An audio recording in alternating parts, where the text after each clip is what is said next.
You can have the best strategy, the strongest team, and the most amazing product, but if your thinking spirals the moment things go wrong, none of it is going to hold up. That's why As a Man Thinketh by James Allen still resonates with so many entrepreneurs more than 100 years later. It's not about mindset as motivation. It's about mindset as infrastructure, the foundation everything else runs on. I've leaned on these ideas while growing my startup that now serves millions of people across the US. And today, I'm breaking down 3 mindset shifts from the book and how to apply them when you're building something that demands your full attention. Allen starts with a foundational idea. A man is literally what he thinks, his character being the complete sum of all his thoughts.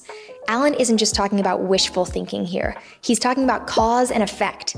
Your thoughts shape how you show up, in high-stakes moments, in conversations with your team, and in the decisions you make when the pressure is on.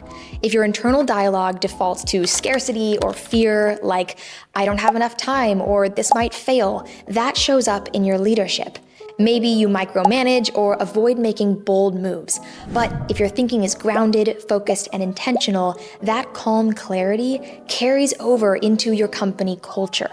For founders, mental discipline isn't about blind positivity. It's about training your focus. Because what you focus on becomes how you operate, and how you operate shapes the future of your company. Here's where Allen takes it a step further. He says, men do not attract that which they want, but that which they are. You don't get what you want simply because you want it. You get what you're ready and able to sustain. This isn't a criticism, it's alignment. You can want product market fit, or 10 million in ARR, or a great team culture. But if your habits, your mindset, and your boundaries don't match that level yet, things aren't going to work. I used to think I had to hustle every single day to get things moving. But what really helped was shifting from grinding constantly to focusing on the right, high-leverage work that actually fits my energy and strengths. That shift didn't just change my results, it changed how sustainable growth feels today. Allen challenges us to focus less on chasing outcomes and more on becoming the kind of person who naturally creates those outcomes through the way we think.